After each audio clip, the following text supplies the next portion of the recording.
All right, get ready to read chapter 2. But first, let's go over chapter 1. So who did we get to meet in chapter 1? Who? We got to meet Maggie and her twin brother Finn, her boyfriend Milo, and her best friend Lulu. We also got to meet Sonia, who's her friend. And Sonia's mom just opened up a new ice cream shop. It was Ricky. We also got to meet Sonia's cousin Felicity and Joshua, who works at the ice cream shop. So what happened in chapter 1? Well, the 4 friends, Maggie, Finn, Lulu, and Milo, were headed over to the ice cream shop, and they tried to eat some pie, but they said they did not like the pie. Something happened with the pie. Did not taste good.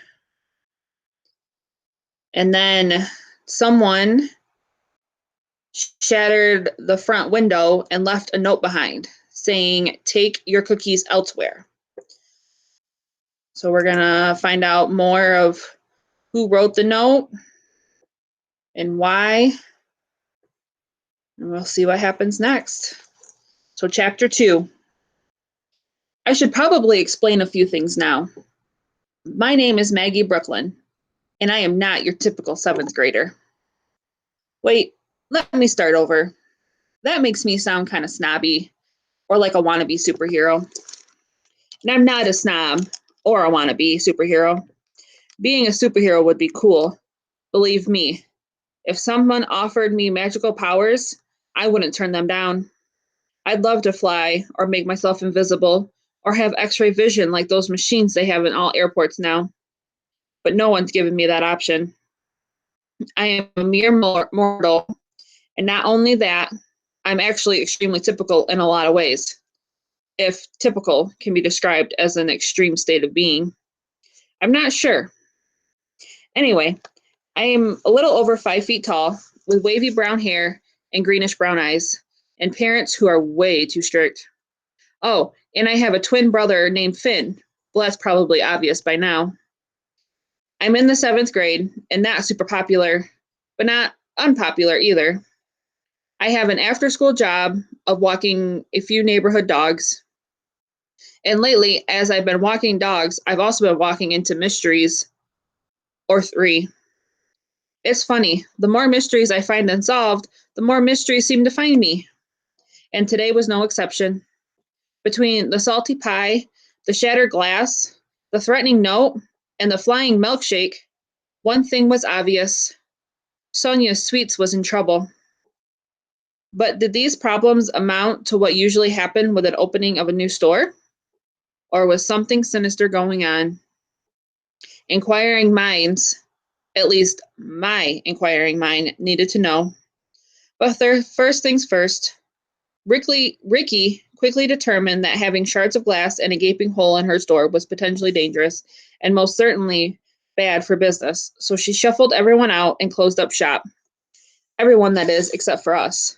Sonia convinced her to let me, Milo, Finn, and Lulu stick around to help out. Once the store had been cleared of customers, I showed Sonia's mom the note. I realized now that things had calmed down a bit, that the message was printed on the back of a box of Girl Scout cookies. Thin Mints, my favorites. Of course, Thin Mints are everybody's favorites, right?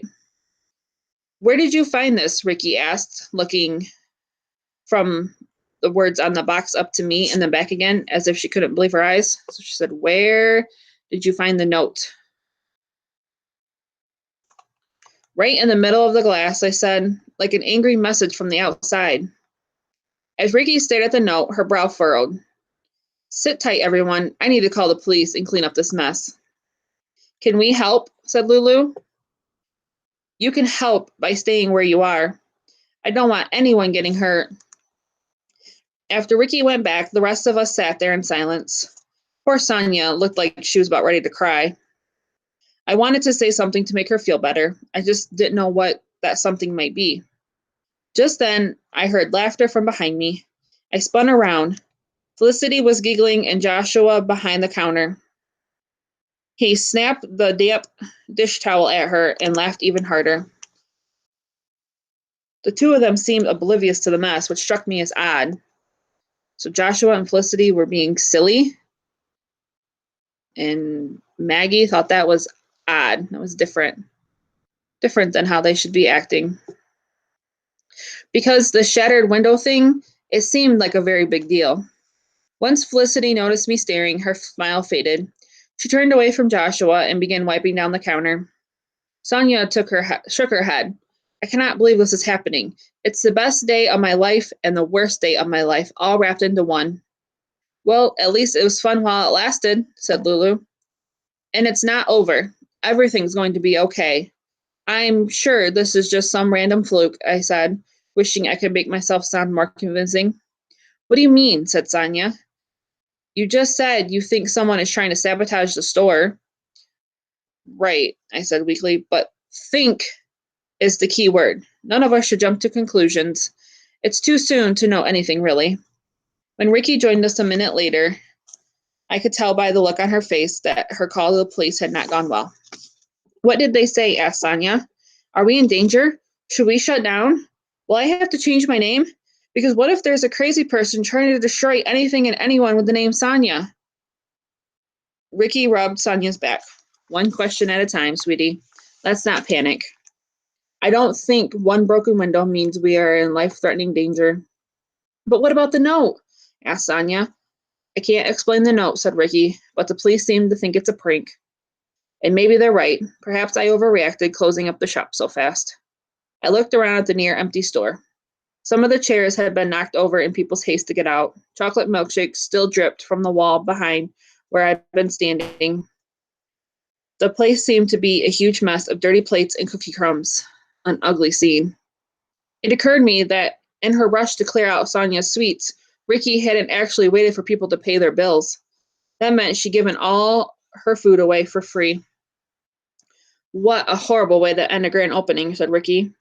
This is pretty much the opposite of grand. I'd say it's one big failure.